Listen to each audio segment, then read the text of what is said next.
이 영상은 알렉스 부동산 금융투자연구소를 경영하며 책 나는 5년간 은퇴를 준비했다의 저자 이상수님의 원고를 바탕으로 제작되었습니다. 이어지는 은퇴 준비에 대한 에세이 다음 편의 청취를 위해 구독과 알림 설정을 꼭 부탁드립니다. 오늘은 퇴직 예정자 편입니다. 얼마 전 회사에서 정년퇴직 예정자들을 대상으로 진행하는 교육이 있다는 공지를 받았습니다. 의무적인 참석은 아니었지만 교육의 내용보다는 오랜 시간 함께한 동기들의 얼굴을 한 번 더 보고 싶었기에 참석하기로 했습니다. 평년보다 훨씬 많은 인원이 모였고 교육은 이틀간의 일정으로 진행되었습니다. 노령연금, 건강보험, 실손보험 등 대부분 관련 기관에서 파견된 강사들의 실무적인 내용들로 진행이 되었습니다. 참석자들은 유심히 듣고 메모하며 각자의 미래를 조용히 고민하고 있는 듯 보였습니다. 저자와 같은 나이의 동기들이었지만 모두의 표정에는 무언가 비슷한 불안감들이 엿보였습니다. 아직 일할 수 있는 나이인데 이제 정말 회사를 떠나야 하는구나. 그런 씁쓸함이 교육장안을 가득 채우고 있었습니다. 몇몇과 대화를 나누다 보니 한 가지 공통된 생각들을 하고 있다는 것을 알게 되었습니다. 직장에서는 오래 있었지만 사회에 대해서는 너무 아는 것이 없다. 은퇴 후의 방향을 정하지 못해서 불안하다. 그 마음을 잘 알고 있습니다. 다만 안타까운 것은 퇴직을 앞둔 지금 시점에 와서 조차 이제서야 무엇을 해야 할지 고민을 하고 있다는 사실이었습니다. 물론 지금에 와서 고민을 시작하는 것은 분명 아니라는 것을 잘 알고 또 그렇다 해도 늦었다고만 말하고 싶지는 않습니다. 그러나 한편 솔직히 말해 너무 늦은 것도 사실입니다. 저자는 오래전부터 하나의 습관을 지켜왔습니다.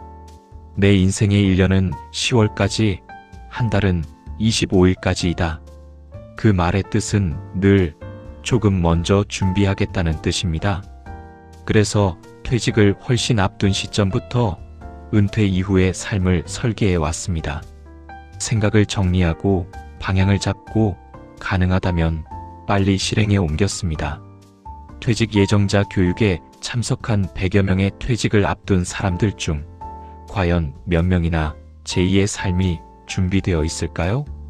그래도 나름 유명한 브랜드의 회사 출신들이어서 각자의 시기는 좀 다를 수 있겠지만 자리들을 잘 잡을 것이라 생각합니다. 평소에도 저는 항상 한 가지의 질문이 머릿속을 떠나지 않았습니다. 요즘 60세는 결코 사회적으로 당연한 은퇴의 나이가 아니라는 점, 오히려 커리어의 방향이 바뀌는 전환점 혹은 삶의 두 번째 챕터가 시작되는 나이라 할 수 있습니다. 며칠 전 2025 에이펙 코리아 행사에서 엔비디아의 젠슨 왕 회장이 연설하는 것을 보았습니다. 그의 나이는 우리 나이로 68. 여전히 힘차고 역동적이며 미래 지향적임을 느낄 수 있었습니다.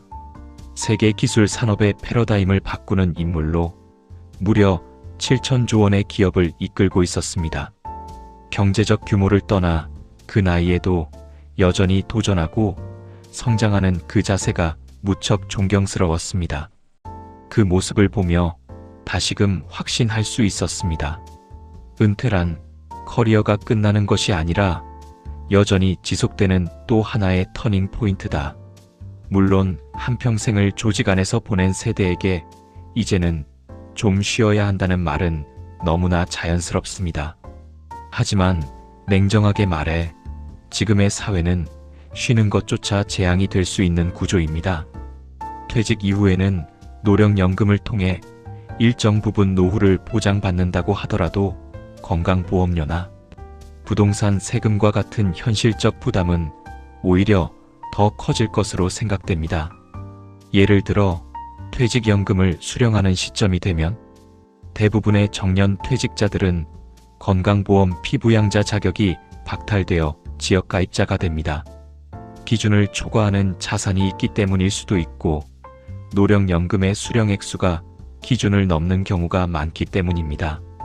이렇다 할 수입이 없는데도 보험료는 정기적으로 부과되는 시스템 때문입니다. 이런 현실 앞에서 가장 확실한 대비책은 단 하나, 퇴직 전에 방향을 잡고 준비하고 실행하는 것입니다. 즉, 재취업을 하거나 창업을 하는 것이 방법일 수 있습니다. 어떤 분이 건강보험료 부담 때문에 주유소, 알바라도 해야 된다는 말을 하는 걸 보면서 현실로 다가왔던 적이 있습니다. 저는 오랜 직장 생활을 하면서도 끊임없이 퇴직 이후 무엇을 할 것인가? 를 고민해 왔습니다. 그래서 비교적 이른 시기에 재취업 대신 창업의 길을 선택할 수 있었던 것 같습니다. 한편으로는 오래전에 실패한 사업의 경험들이 자양분이 된 것도 사실입니다. 그리고 지금 저자의 이름을 앞에 걸고 회사들을 운영하고 있습니다. 부동산 투자연구소 실물투자법인 또 하나는 자산운영 회사입니다. 각각의 회사는 유기적으로 연결되어 하나의 종합적인 시스템을 이루고 있습니다. 함께하는 사람들은 주주 실물 투자자, 금융 투자자, 세무사, 변호사, 법무사 등 각자의 전문성을 가진 협력자들입니다. 준비를 차근차근 오래 해왔기 때문에 각 분야별로 전문성을 확보하고 견고하게 경영을 할 수 있게 된 것 같습니다. 지금은 각각의 분야에 대해서 도움이 필요한 많은 분들에게 경험을 나눠주고 그분들도 은퇴 이후에 자기 시스템을 만들어 갈 수 있도록 해드릴 수 있다는 것 또한 커다란 보람이고 성취라는 생각입니다. 또한 지속적인 교류를 통해 교육 세미나 강연들을 사업 영역으로 확장하며 지속 가능한 경영과 후진 양성을 병행하고 있습니다. 저는 회원들과의 만남과 저자가 리딩하고 있는 투자 커뮤니티 회원들과의 모임에서 종종 이런 말을 합니다. 하루아침에 만들어지는 것은 없습니다. 지금은 작은 한 걸음이지만 꾸준히 내딛는 그 걸음들이 머지않아 여러분들을 가족으로부터, 주변으로부터 존중받고 존경받는 삶을 만들어줄 것입니다. 돌아보면 저자의 첫걸음은 생각이었고 그 생각이 준비로 이어졌으며 결국 실행으로 연결되어 지금의 현재가 만들어진 것입니다. 퇴직의 문턱에서 머뭇거리지 마십시오. 생각이 정리되었다면 준비하시고 준비가 되었다면 반드시 실행하시길 바랍니다. 그 한 걸음이 앞으로의 10년을 결정짓습니다. 마침은 다른 시작이다. 이어지는 은퇴 준비에 대한 에세이 다음 편의 청취를 위해 구독과 알림 설정을 꼭 부탁드립니다.